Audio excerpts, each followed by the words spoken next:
ओइ भाइ भन् त आज चाहिँ कसको रगत चुस्न जाने? त्यो सन्दीपकोमा जाने हो त दाइ? छ्या मोला हुँदैन, त्यो सन्दीप त जहिले रक्सी खाएर आउँछ अनि हामीले त्यसको रगत चुस्यो भने हामी नै झ्याप हुन्छौँ क्या। हो र भने? हो भने भाइ, अस्ति मैले त्यसको रगत चुस्देको होइन, म त पुरै झ्याप पो भइछु भने, रातभरि टाउको दुखेर सुत्नै नसके भने। त्यसो भए कुशलकोमा जाउँ न त दाइ। छ्या मोला त्यो बाहुनकोमा त के जानु, त्यसको जिउभरि भुत्लै भुत्ला छ, रगत चुस्न गयौँ भने भुत्लामै अड्केर मर्छौँ हामी त। त्यसो भए पवनकोमा जाउँ न त दाइ। मोला त्यो पवनको रगतै नुनचरको छ भने, अलिकति चुसो भने नि छाड्न आइहाल्छ, के जानु र। त्यसो भए गणेशकोमा जाने हो त? ए त्यो गणेश त गणेश भगवानको लास्टै ठुलो फ्यान हो भने, खाली कोठामा धुप सल्काएर बस्छ अनि हामीलाई धुपबाट एलर्जी छ अनि त्यहाँ गएर चाहिँ के खोक्दै बस्नु। त्यसो भए जेम्सकोमा जाउँ न त। मुला त्यो त लास्टै धनी छ भने, झुल पनि हाल्छ अनि अल आउट पनि बालेर सुत्छ, मर्न मन छ भने मात्र जाने हो त्यसकोमा त। त्यसो भए रोहितकोमा जाने त? छ्या मुला त्यो त लास्टै लुरे छ भने, त्यसको रगतै आउँदैन, के जानु र। रगत चुस्न आँट भने हड्डीमा ठोकिन्छ।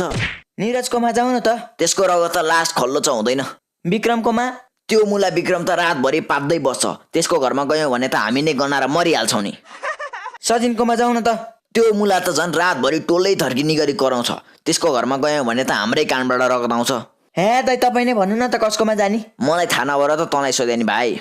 तिमीहरू चाहिँ कसको रगत चुस्ने भनेर कराइराख, उहाँ केटाहरू अरुणको घरमा गएर धोब्बी रगत चुसेर आइसके। ए मुला जे पाए त्यही नभन्न, अरुणको रगत त लास्ट अमिलो छ, त्यसको घरमा त कोही पनि जाँदैन। त्यस्तो होइन क्या, अरुणको घरमा चाहिँ एउटा पाहुना आइछ होइन, त्यसको रगतको ग्रुप चाहिँ बी पोजिटिभ रहेछ है। रगत त यस्तो गुलियो छ नि, तैँले खाइस् भने त खाएको खाइ हुन्थिस्। हामी नि जानुपर्छ कि के हो दाइ? अब त त्यसले झुलालेर सुतिसक्यो, के जान्छौ र? आफू त टन्न खाइयो, अब सुत्न गइन्छ। सबले आजको डिनर हानिसकेछन् दाइ, हामी मात्र बाँकी रह्यौँ त। हामी नै डिनर हान्छौँ क्या, त चिन्ता नगर न। अनि तेरो भाइले चाहिँ के भयो भने? त्यसको त एउटा खुट्टै गछ भने। हो र भने?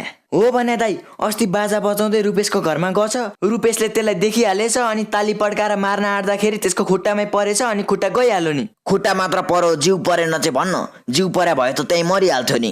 मैले त्यसलाई मान्छे टोक्न जाँदाखेरि बाजा नबजा भने त हो नि, अब नमानेपछि के गर्नु त नि।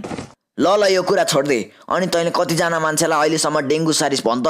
मैले चाहिँ 13 जनालाई डेङ्गु सारिसकेँ, तीमध्ये चाहिँ 2 जना मान्छे मरिसके, अरू चाहिँ हस्पिटलमा छन्। थुक्क मुला, जम्मा 2 जना मारिस होइन? मैले 11 जना त हिजो मात्र मारे। मबाट डेङ्गु लाग्ने मान्छे कतिजना छन् थाहा छ? कति छन् र?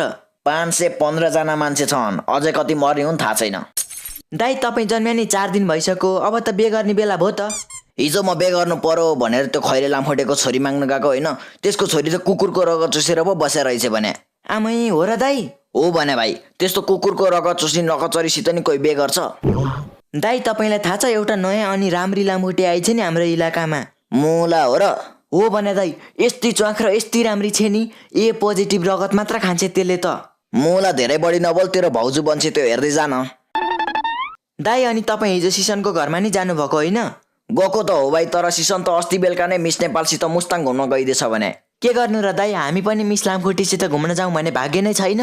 त्यही भने भाइ, यो पुरा विश्वमा सबैभन्दा मिठो रगत चाहिँ कुन ग्रुपको होला है दाइ? मुला सबैभन्दा मिठो रगतको ग्रुप त ओ नेगेटिभ हो नि, त्यो रगत भएको मान्छे त हतपत्त पाउँदैन नि।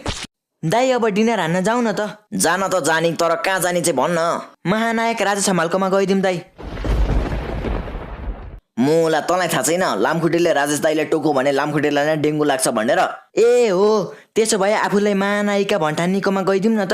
ए त्यो जीपाश्री घेरौँला, गइदिउँ। मोटी पनि चाहिँ धेरै रगत पनि आउँछ त्यसको। आहा, म त 2 लिटर खाएर आउँछु।